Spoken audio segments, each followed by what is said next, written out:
This morning I discovered this wonderful piece of driftwood was finally dry. Had to leave it on top of a space heater overnight to finally finish drying it out. It really is, a really good shape. I'll be able to get something out of it with making this throw stick. First thing I had to do, however, was find the weak spot in it. Break that off.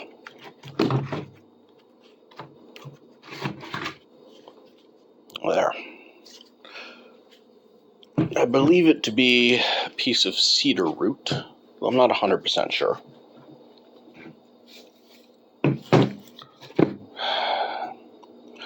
The big debate now is what part of it do I plane down? Do I keep? So it's a wedge in this direction. Do I keep this piece straight with the hook? Or do I keep this longer curve with the hook? I'm debating. I'm thinking I'm keeping the straight with the hook. Well, there's a wonderful couple that gave this to me. I'm very, very thankful to both of them for it. It apparently has a lot of history, and they figured someone else could make use of it at this point. But I used to have access to a planer that I could just grab whenever I needed it, but I don't have that anymore. So the next portion of this is going to have to be off camera. I have to bring this to a friend's place and get him to do it for me. Plane it down, thin it out to the point it can be used.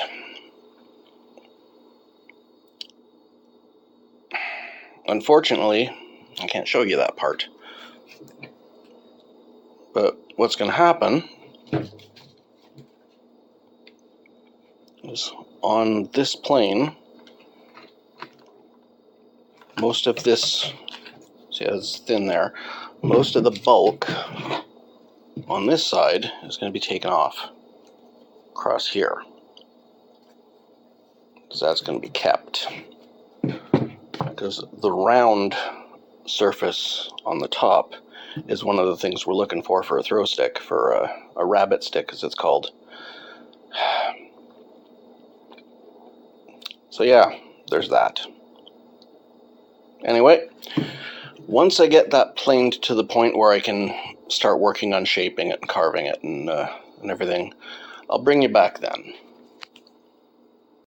Okay, so had an interesting afternoon out.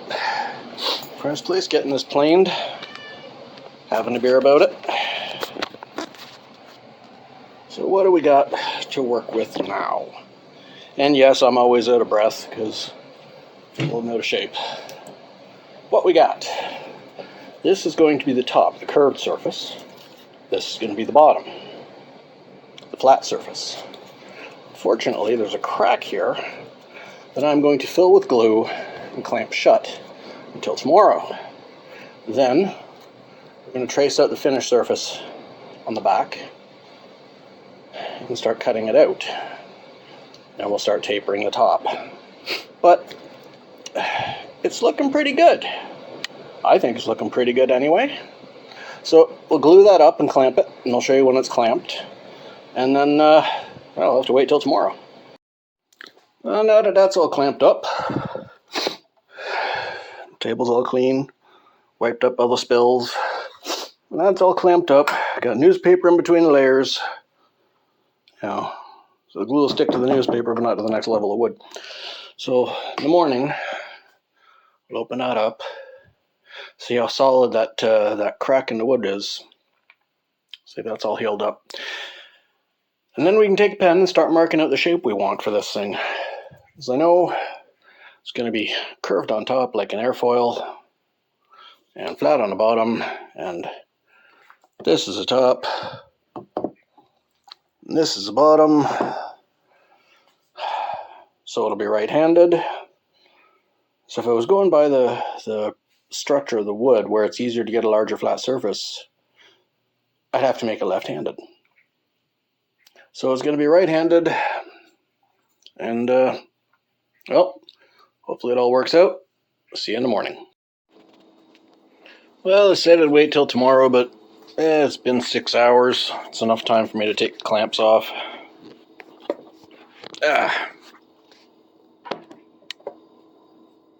So you get a peek before I start cutting it up tomorrow.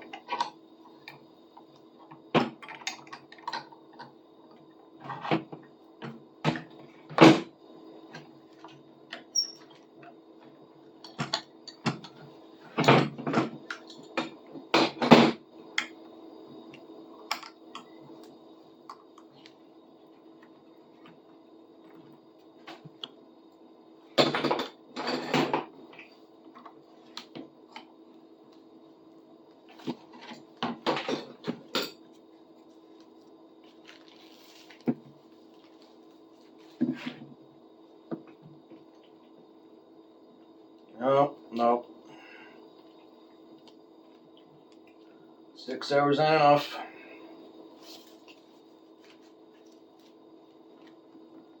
Do it longer.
See how much compression I can put on these this time.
That's about as tight as I can get it.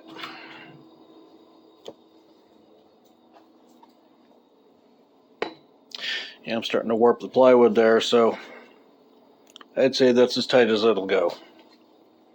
Alright, looks like I will bring you back in the morning. Please excuse the catch of my breath, occasional heavy breathing, and occasional sniffing. as allergies are driving me nuts right now, and I'm holding out of shape to begin with. Anyway, time to take clamps off this and see how well it worked out.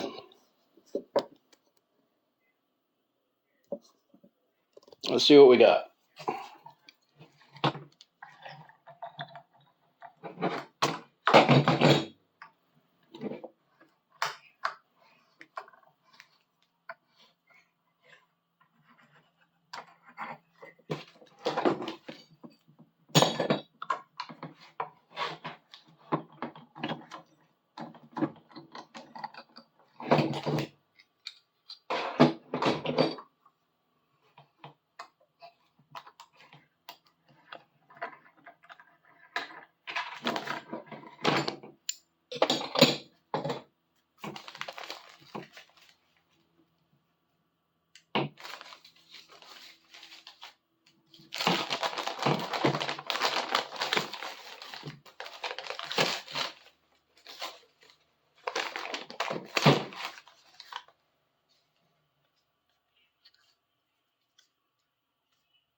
Well, it's reasonably solid.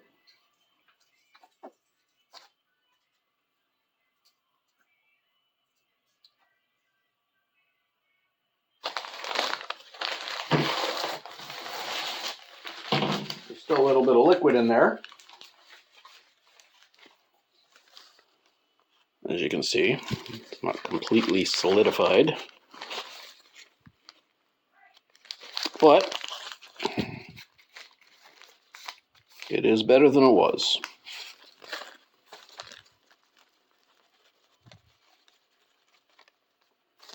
Solid enough to work with. From there, I'm going to draw the finished shape onto it.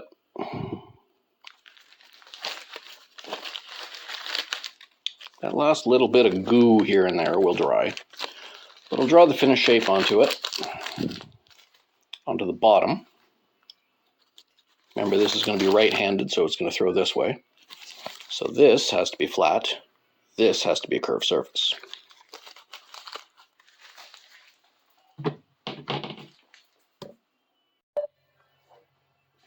Now, we want to use as much of this material as possible and keep it as flat as possible. So that edge there, take it to here.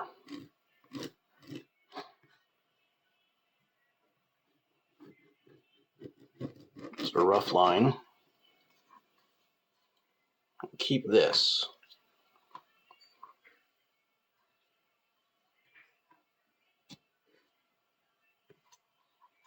We don't want to use too much of this little piece here. And we want it to have a handle. So we'll go from here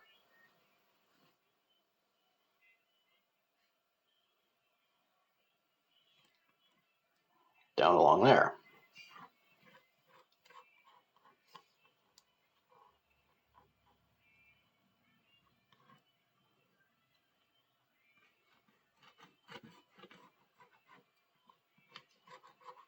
This is very rough. I'm not using any specifics or any specific measurements. This is more art than science this time around. Science comes in where we're doing the curve on the top to make a rough airfoil. We'll stay along this flat here.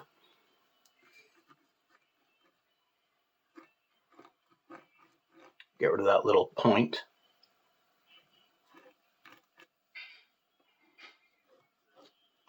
Stay along this edge here.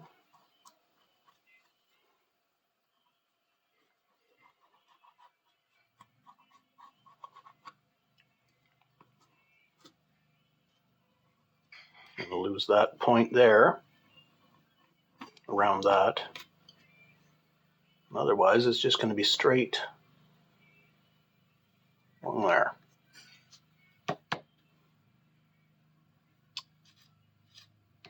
That little point there, we can lose it too.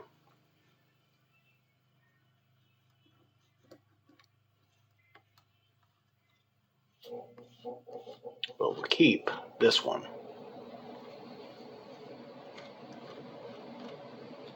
So we'll lose this tip, but this will become a point.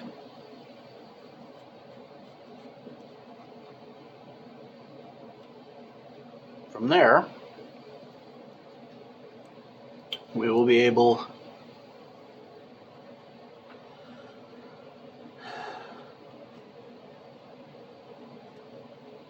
to shape it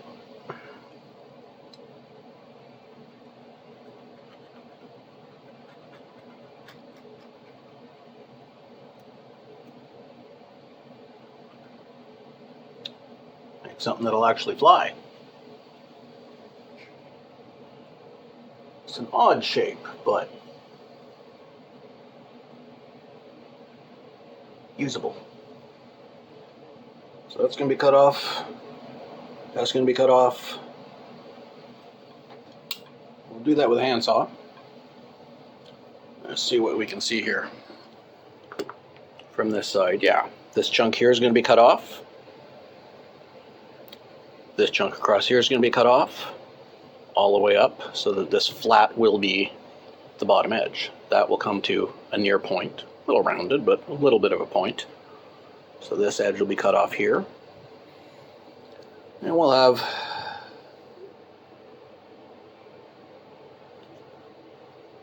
a very different looking top afterwards. It would be bigger if I could make it left-handed, but I'm not left-handed. Alright, so I'll take a handsaw, cut off these large chunks, and then we can start shaping it. And I'll show you when I start doing that. Okay, now we got our shape cut out, so the top can be ready to be shaped and sanded. However, we discovered a problem. There is catastrophic failure. The glue did not dry or cure in there at all. Reason being, even with several days of drying, the wood is still wet across this area. So this can no longer be made into a functional piece. I am still going to finish it. I'm going to dry it out first, glue it, and make it into a decorative piece.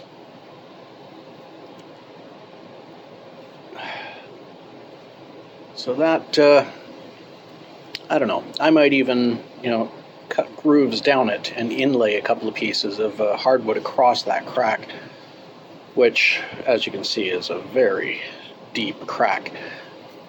All across here, goes right to the other side along here.